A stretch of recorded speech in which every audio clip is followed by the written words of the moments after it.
With the center differential built and ready to go, we're ready for bag B in our Tekno SCT410SL build, and we're sticking with differentials in this bag, both front and rear.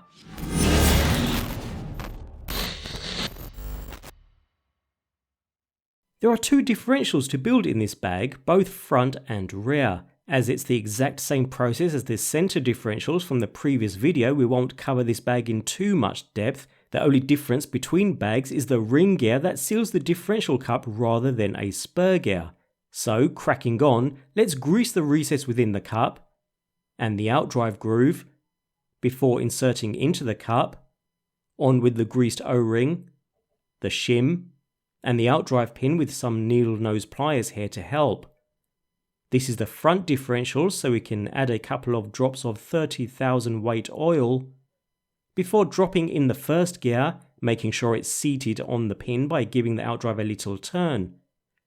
A few more drops of oil, just enough to partially cover the bottom gear, before building up the differential cross pin, dropping it into place, and then checking the gears are all meshed nicely, and topping up with more oil, 1mm from the top of the cup, and then dropping on the final gear.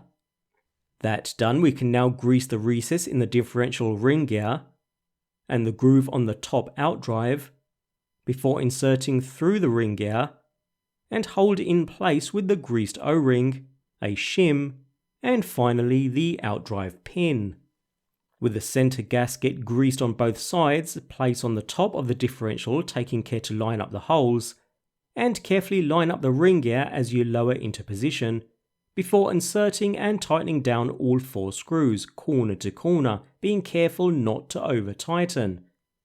And that's the front differential done, turning nice and freely and ready to place alongside the spare gear for later use. We have one more differential to build, which will be the rear. The build process is exactly the same, so no need to cover it yet again, although this time ensure the differential is filled with the 20,000 weight diffoil. That's literally the only difference between the front and the rear differentials.